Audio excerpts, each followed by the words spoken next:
Halo semuanya, kembali lagi di pembahasan soal TOEFL, terutama di soal structure and written expressions. Langsung aja ya, kita bahas soalnya. Nomor 1, bla bla bla, of classical ballet in the United States began around 1830. Jawabannya ada A, to teach, B, is teaching, C, it was taught, and D, it's supposed to be D here. Ini salah typo ya. D, the teaching. Oke, jawabannya ini sangat cepat ya. Jawabannya adalah ya. Yang D ini ya. Ini harusnya D. Oke. Kenapa? Jadi ketika kita lihat ada kata depan of, guys. Nah, kemudian di depannya ada classical ballads, ini adalah noun, ya, noun phrase. Nah, di sini juga ya, ini adalah noun juga ya. Ya, di sini juga noun. Nah, di pilihan jawaban yang paling dekat adalah D ya. Jadi kalau A itu adalah namanya to infinitive.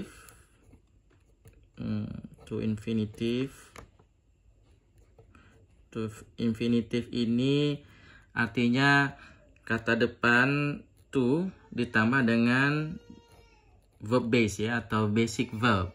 Nah, kalau B ini to be ya, terus ini teaching adalah verb ing. Nah, jadi to be plus verb ing. Sedangkan C, it, ini ada subject, kemudian was ini kata kerjanya dalam bentuk to be dalam past tense. Kemudian ada taught sebagai verb 3-nya. Nah, jadi bukan noun yang kita cari ya. Nah, sedangkan D ini adalah di artikel teaching ini adalah gerund ya. Jadi ada istilahnya dalam bahasa Inggris gerund. Nah, gerund ini fungsinya sebagai noun. Maka jawabannya yang paling tepat adalah D, nomor 1. Jadi waktu ujian tandain aja of classical ballet. Jadi di depannya noun juga ya. Jadi noun phrase di sini. Noun phrase yang dihubungkan oleh of. Jadi biasanya pasangannya adalah noun dan noun. Oke. Lanjut nomor 2. Mason bees are solitary bees, which means blah blah blah, in colonies like honeybees or bumblebees. A, do not live. B, when they do not live. C, that they do not live. And D, that do not live. Oke, ini kita memerlukan yang namanya, jadi kalau teman-teman lihat ya, ada kata which means, ini biasanya diikuti kata that. Which means that. Oke. Kemudian diikuti oleh yang namanya subject plus verb. Intinya kalimat utuh ya. Yang paling simple itu subject verb gitu ya. Nah, boleh dalam positif, boleh dalam negatif. Nah, kebetulan di sini jawab konteksnya negatif ya. Karena ada kata not di semua pilihan jawaban, ada not-nya. Jadi yang sesuai dengan teori ini adalah yang C, that they do not live. Nah, ketika kita baca pun maknanya lebih masuk akal ya. That they do not live in colonies like honeybees or bumblebees gitu ya. Mereka tidak tinggal di koloni. Koloni ini pasti ramai artinya ya, banyak koloni. Sedangkan solitary itu maknanya sendiri gitu ya. Jadi ada jenis lebah namanya mason itu hidupnya sendiri. Suka sendiri-sendiri ya. Introvert. Oke, baik. Jadi seperti itu ya. Jadi kalau ketemu kata which means, nah langsung aja that, terus diikuti oleh subject verb gitu, kalimat ya. Nah, oke, kita lanjut nomor 3. Long before the advent of written literature, blah blah blah, their myths and stories in oral poems told by successive generations. A. People recorded, B. Recording people, C. People's recordings, and D. People who recorded. Oke, ini kita lihat long before bla bla bla itu keterangan waktu ya. Nah, jadi koma, kemudian di sini ada their myth, mitos mereka gitu, cerita-cerita in oral poems gitu ya, puisi-puisi yang diucapkan langsung gitu ya. Nah, berarti kita membutuhkan yang namanya, ini kan keterangan-keterangan gitu ya. Nah, ketika kita baca cepat, jadi butuh yang namanya subjek. Dan di sini juga kita nggak ketemu langsung kata kerjanya. Oke, jadi kita lihat di sini di pilihan jawaban yang mana yang ada subjek kata kerja. Langsung gitu ya. Ya, tidak ada yang lain kecuali yang A. People, subjek, recorded adalah kata kerja. Oke. Sedangkan B, recording people, mungkin ada kurang ya. Subjek yang nggak ada gitu. Kalaupun dijadiin adjektif juga kurang cocok ya maknanya ya, recording people.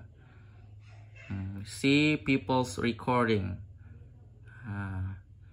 Mungkin kalau diartikan recordingnya punya orang-orang gitu ya, rekaman, tapi kata kerja nggak ada. Yang di people who recorded. Oke, people who recorded, orang yang merekam their myth and stories in oral poems told by successive generation. Nah, jadi kalau kita pilih yang di, itu di depannya pasti ada penjelasan lagi gitu. Nah, ada lanjutannya. Nggak ada. Sedangkan di soal ya sampai di sini aja gitu ya. Jadi makanya yang paling tepat adalah yang A. Jadi people recorded their myths and stories in oral poems. Ya, di sini ada yang di omit ya, told by successive generation. People recorded their myth and story in oral poem, which were, karena ini past tense gitu ya, which were told by successive generation. Kayak gitu. Oke.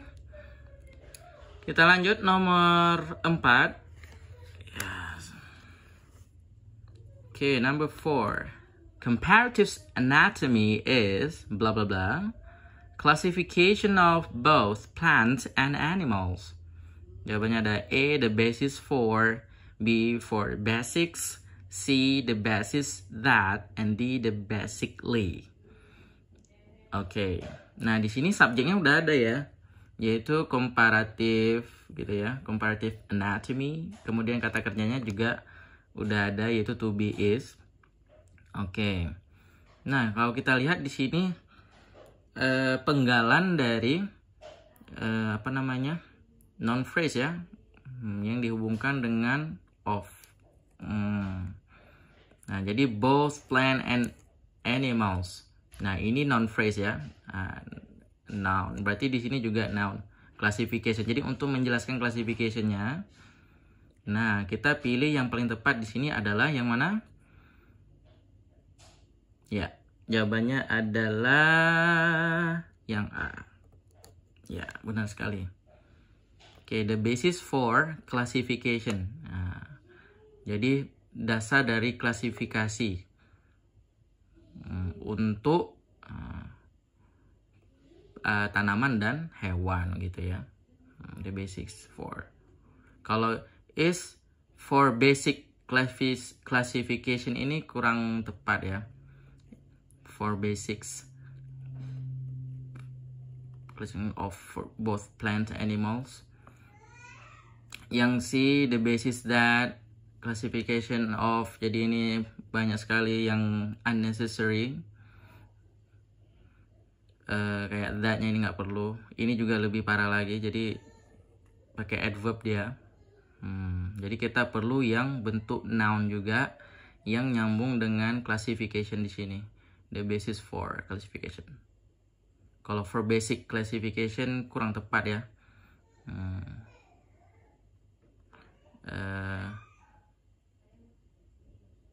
Mungkin kalau nggak ada for-nya mungkin bisa gitu ya. Basic classification of gitu. Nah, oke. Baik, kita lanjutkan soal selanjutnya nomor 5. Di mana dia nomor 5? Yes, here we go. Although legend has it that the Pilgrims first set foot in America on Plymouth Rock in 1620. Oke, Plymouth atau Plymouth. Oke, yang tahu cara bacanya tolong ya kasih tahu saya di kolom komentar ya. Oke, bla bla bla. Documentary evidence confirming this. Okay. A, no. B, still is no. C, there is no. And D, but no. Yang mana nih kira-kira jawabannya? Yes. Kita butuh subjek ya. Jadi kita pilih yang C. There is no. Kemudian ada kata kerjanya juga. Apalagi di sini dibuat confirming this. Oh, ini dia sebagai verb ing, berarti butuh yang namanya to be nih ya. Kalau kita lihat yang pakai to be cuma B dan C, sedangkan di sini tidak ada subjeknya gitu ya. Nah, ini there, kita butuh there di sini. Dia sebagai pseudo noun gitu ya, pseudo subjects di situ. Oke, cukup mudah. Kita lanjutkan nomor 6. Okay, despite its fish-like form, the whale is blah blah blah and will drown if submerged too long. A, an animal breathes air that. B, an animal that breathes air. C, an animal breathes air. And D, that an animal breathes air. Okay. Nah, despite it fish-like form. Jadi whale ini, the whale is adalah seekor hewan, an animal. Nah, jadi semuanya ada an animal duluan ya. Nah, jadi yang pakai that nggak perlu ya, ini unnecessary. Nah, jadi dia udah nggak kita lihat lagi. Kita pakai teknik namanya round technique. Jadi di nggak kita ya seolah-olah invincible. So antara A, B, and C. Apa jawabannya ini? Ya langsung aja an animal gitu ya. An animal that breathes air. Oke. Jadi jawabannya adalah yang B ya. Ya, an animal that breathes air and will drown. Jadi banyak sekali kalimat di sini ya. The whale is an animal that breathes air, satu. The whale will drown if submerged too long. Nah, jadi ada dua kalimat di situ. Oke. Nah, jadi sesuai ya, kata kerjanya juga tepat. Nggak perlu lagi pakai that gitu ya. Jadi whale is an animal breathes air that apa gitu, that apa gitu, lanjutannya nggak ada kan, sedangkan di sini langsung and, berarti udah selesai kalimatnya, and ketemu lagi kalimat baru. Nah seperti itu dia analisanya. Oke, kita langsung lanjut nomor 7. Clouds blah blah blah in warm air rises, cools, and condenses. A, when from water vapor. B, from when water vapor. C, from vapor water when. Ini sangat fishy ya nomor C. Most likely bukan jawabannya. Sangat tidak beraturan guys. Jadi kalau teman-teman rasain ya, ada yang seperti ini, ketika kita baca nggak beraturan, itu kemungkinan besar bukan itu jawabannya. And the vapor form when water. Oke, clouds. Sudah ada subjeknya gitu ya, kurang lebih nounnya di sini, dan bentuknya jamak. Berarti yang dibutuhkan setelah ini adalah kata kerja.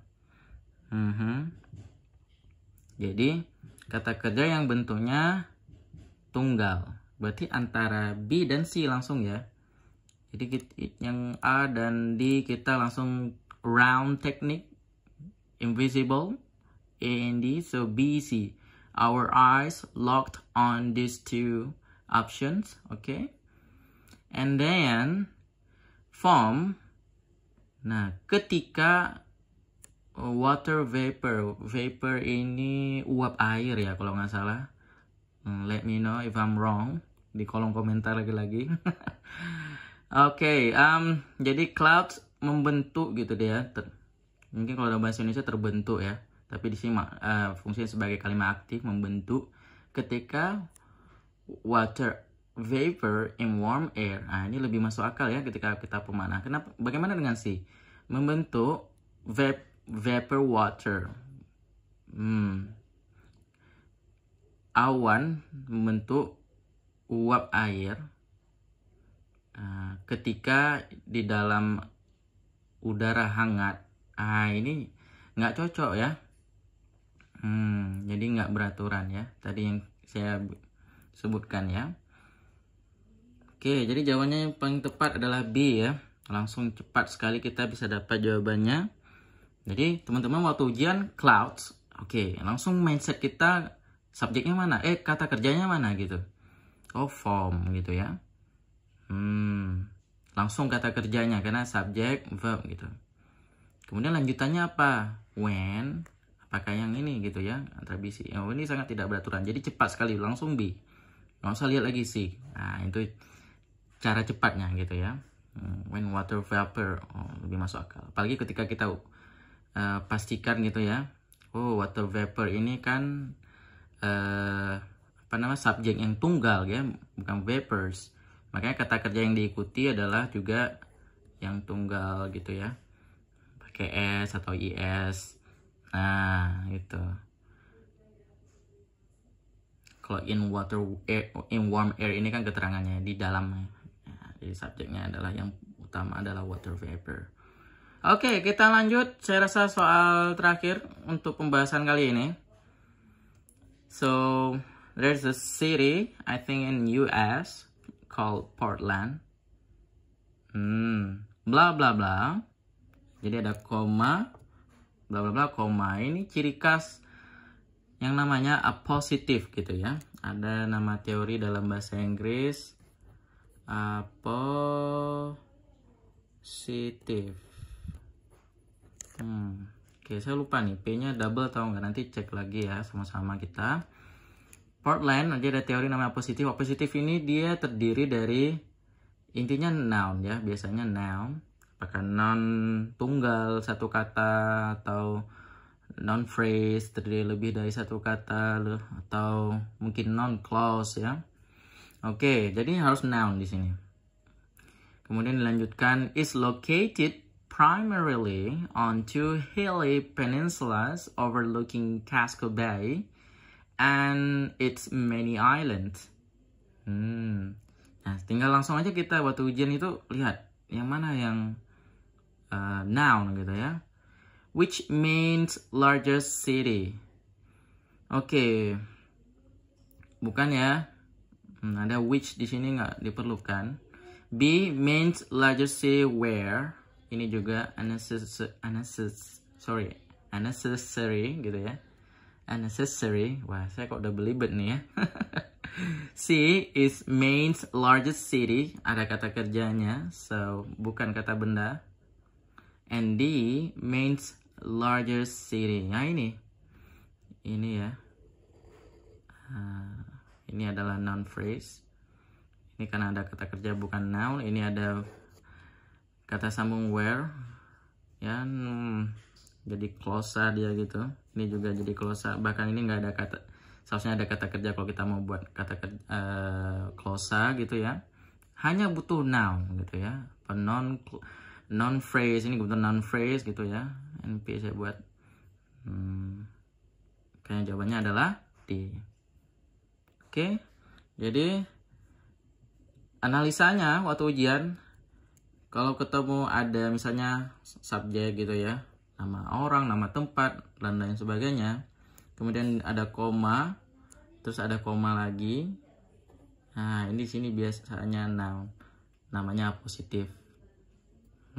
Jadi cari aja langsung yang noun, apakah non tunggal, non phrase, non clause di pilihan jawaban. Oke? Alright, I think that's all ya. That's enough for today. Mudah-mudahan ada manfaatnya. Jika teman-teman ada yang ingin ditanyakan atau ada yang ingin dikomentari apapun, silakan isi di kolom komentar.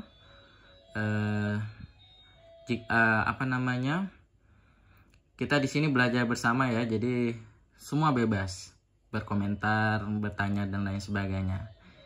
Oke, sampai jumpa lagi di pembahasan soal-soal TOEFL lainnya nantinya ya. Tetap semangat belajar, jangan pantang menyerah. Saya yakin teman-teman pada akhirnya nanti pasti bisa. Dan tentunya kalau ujian kita harus mengejar time limit ya. Makanya tadi saya sebutkan cara menganalisa kira-kira apa sih yang cepat gitu waktu ujian nantinya. Tanda-tandanya, ada clue-cluenya seperti ini ya. Untuk menandakan oh ini harus kita cari ini harus cari kata kerjanya. Begitu. Oke, sampai jumpa lagi.